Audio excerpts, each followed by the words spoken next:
ناظرین، آج ہم ذکر کریں گے اس ہستی کا جو ام المومنین بھی تھی، طاہرہ بھی تھی، رسول خدا کی سب سے پہلی ہمراز بھی تھیں۔ یہ ہے داستان وفات سیدہ قریش حضرت خدیجہ الکبریٰ رضی اللہ تعالی عنہا کی۔ سیدہ قریش خیر النساء، سب سے پہلی ایمان لانے والی، غمخوار رسول، رفیقہ اول رسالت، محسن اسلام، زوجہ رسول، ماں سیدہ فاطمہ الزہرا کی، وہ جنہیں آسمانوں سے سلام بھیجا گیا، وہ جو اسلام کی پہلی محافظہ تھیں، وہ جو نبی پاک صلی اللہ علیہ وآلہ وسلم کے غموں کی ساتھی تھیں۔ آج ہم یاد کریں گے ام المومنین حضرت خدیجہ الکبریٰ رضی اللہ تعالی عنہا کی وفات کا وہ لمحہ۔ یہ صرف ایک بیوی کی وفات نہیں، یہ اسلام کے ابتدائی دور کا سب سے بڑا سہارا رخصت ہو رہا تھا۔ یہ تھیں طاہرہ سیدہ قریش، رفیقہ رسول حضرت خدیجہ الکبریٰ رضی اللہ تعالی عنہا۔ ناظرین، کیا آپ جانتے ہیں کہ ایک ایسی عظیم خاتون جنہوں نے اسلام کی خاطر اپنا سب کچھ قربان کر دیا، مگر جاتے وقت صرف ایک ہی فکر تھی، اپنی بیٹی فاطمہ کی۔ وہ وقت جب نبی کریم صلی اللہ علیہ وآلہ وسلم کے چچا حضرت ابو طالب دنیا سے رخصت ہوئے، اور ابھی اس غم کا زخم تازہ ہی تھا کہ رسول اللہ صلی اللہ علیہ وآلہ وسلم کی سب سے بڑی ڈھارس، آپ کی غمگسار رفیقہ حضرت خدیجہ الکبریٰ شدید بیمار ہو گئیں۔ یہ وہ سال تھا جسے تاریخ نے نام دیا عام الحزن کا، یعنی غم کا سال۔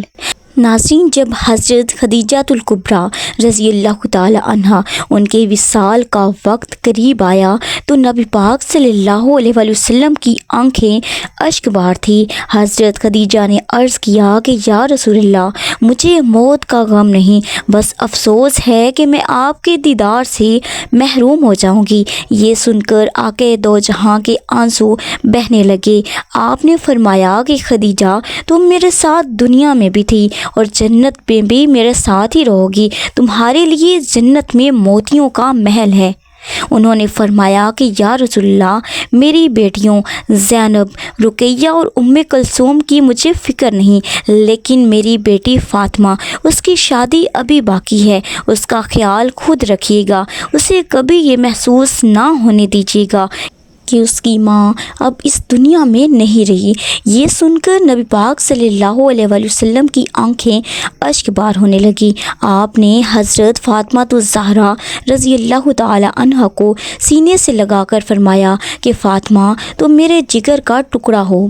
اس کے بعد حضرت خدیجہ نے حضرت بی بی فاطمہ الزہرا سلام اللہ علیہا ان کو اپنے پاس بلایا اور آہستہ سے کہا کہ بیٹی، میرے وصال کے بعد اپنے والد سے عرض کرنا کہ وہ چادر جو وہ نزول وحی کے وقت اوڑھتے تھے، وہی مجھے کفن کے طور پر عطا فرما دیں۔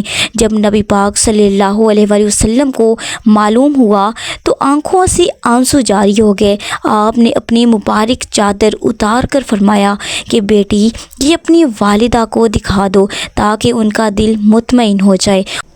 اور پھر وفا کی ملکہ، اسلام کی سب سے پہلی مومنہ، اپنے رب سے جا ملی۔ تو ناظرین، اب ہم بات کرتے ہیں حضرت خدیجہ الکبریٰ رضی اللہ تعالی عنہا کے رشتوں کے ساتھ نبی پاک صلی اللہ علیہ وآلہ وسلم کی محبت کے بارے میں۔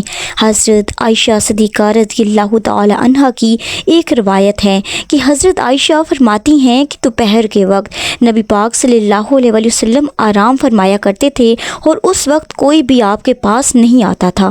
ایک دن ایک بوڑھی عورت دروازے پر آئی، اس کے ہاتھ میں ایک لاٹھی تھی۔ جب وہ اندر آئی تو نبی پاک صلی اللہ علیہ وآلہ وسلم فوراً سے اٹھ کھڑے ہوئے، نہایت ہی عزت کے ساتھ اسے اپنے قریب بٹھایا اور دیر تک اس سے گفتگو فرماتے رہے۔ یہ حضور کے آرام کا وقت تھا، مگر آپ نے اسے خاص وقت عطا فرمایا۔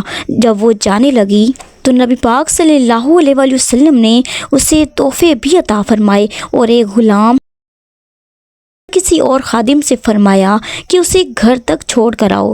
حضرت عائشہ صدیقہ فرماتی ہیں میں نے دیکھا کہ دیر تک ملاقات ہوئی، تحفے بھی دیے گئے۔ بعد میں جب نبی پاک صلی اللہ علیہ وآلہ وسلم آرام فرمانے کے لیے لیٹے تو میرے دل میں خیال آیا کہ میں ضرور پوچھوں گی کہ یہ خاتون آخر کون تھیں جنہیں آپ نے اتنی عزت اور توجہ دی۔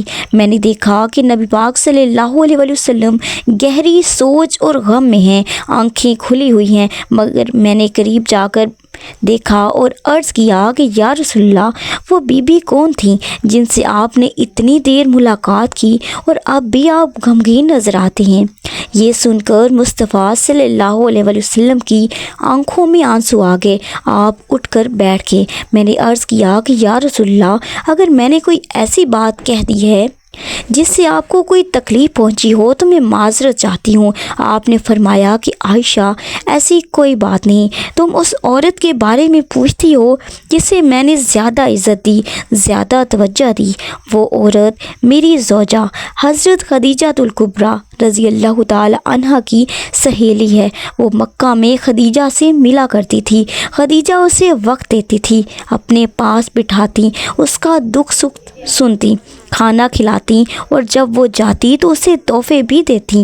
آج جب وہ آئی ہیں تو خدیجہ کی یادیں تازہ ہو گئیں، اس لیے میں نے اسے دیر تک بات کی اور جاتے وقت تحفے بھی دیے۔ پھر نبی پاک صلی اللہ علیہ وآلہ وسلم نے فرمایا عہد کو اچھی طریقے سے نبھانا بھی ایمان کا حصہ ہے، تعلقات کو نبھانا بھی ایمان کا حصہ ہے۔ ناظرین، ایک روایت میں آتا ہے کہ ایک ہار کسی جنگ کے موقع پر آیا تو نبی پاک صلی اللہ علیہ وآلہ وسلم نے وہ ہار حضرت خدیجہ کو عطا فرمایا۔ بعد میں جب بڑی صاحبزادی حضرت زینب رضی اللہ تعالی عنہ کا نکاح ہوا تو حضرت خدیجہ نے وہ ہار انہیں دے دیا۔ غزوہ بدر میں حضرت زینب کے شوہر قیدی بن کر آئے، فدیہ مقرر ہوا، انہوں نے مکہ پیغام بھیجا۔ حضرت زینب نے اپنے گلے سے وہی ہار اتارا اور فدیہ کے طور پر بھیج دیا۔ جب وہ ہار نبی پاک صلی اللہ علیہ وآلہ وسلم کی خدمت میں پیش ہوا تو آپ کی آنکھوں سے آنسو جاری ہو گئے۔ آپ نے فرمایا کہ یہ خدیجہ کا ہار ہے۔ مجھے خدیجہ یاد آ گئی۔ صحابہ کرام سے فرمایا کہ اگر تم مناسب سمجھو تو میں یہ ہار واپس کر دوں تاکہ خدیجہ کی نشانی باقی رہے۔ صحابہ کرام نے عرض کیا کہ یا رسول اللہ ہم سب حاضر ہیں۔ یہ تھی محبت، یہ تھا وفا کا رشتہ۔ ناظرین، اسی طرح حضرت عائشہ فرماتی ہیں کہ نبی پاک صلی اللہ علیہ وآلہ وسلم گھر میں اکثر حضرت خدیجہ کا ذکر کرتے رہتے تھے۔ ایک دن میں نے عرض کیا کہ یا رسول اللہ آپ حضرت خدیجہ کا ذکر بہت زیادہ کرتے ہیں، حالانکہ اللہ تعالیٰ نے آپ کو بہت ہی خوبصورت اور جوان بیویاں عطا فرمائی ہیں۔ یہ بات کرنا ہی تھی کہ آپ کا چہرہ مبارک سرخ ہو گیا اور آپ نے فرمایا کہ عائشہ آج تم نے یہ بات کر دی ہے، آئندہ یہ بات نہ کرنا، کیونکہ تم سب خوش حالی میں آئی ہو اور خدیجہ میرے دکھوں کی ساتھی تھی جب دنیا نے مجھے جھٹلایا۔ خدیجہ نے مجھے سچا مانا، جب لوگوں نے میرا ساتھ چھوڑا خدیجہ میرے ساتھ کھڑی رہیں۔ آج لوگ خدمت کم کرتے ہیں اور احسان زیادہ جتاتے ہیں، مگر خدیجہ نے کبھی احسان نہیں جتلایا، ساری زندگی وفا کی، ساری زندگی قربانی دی۔ یہی کردار، یہی محبت، یہی اخلاص ہمیں اپنے گھروں میں لانا ہوگا۔ آئیے دعا کریں کہ یا اللہ حضرت خدیجہ الکبریٰ کے صدقے ہمارے گھروں میں سکون عطا فرما، ہمیں وفادار، صابر اور با کردار بنا دے اور ہمیں نبی پاک صلی اللہ علیہ وآلہ وسلم کی سچی محبت عطا فرما۔ تو ناظرین، اگر آپ کو یہ ویڈیو پسند آئی ہو تو ویڈیو کو شیئر لازمی کریں تاکہ ہر گھر تک وفا کی یہ داستان پہنچے، اور ہمارے چینل کو سبسکرائب کرنا نہ بھولیں، کیونکہ ہم لاتے رہیں گے دلوں کو ہلا دینے والے اسلامی واقعات۔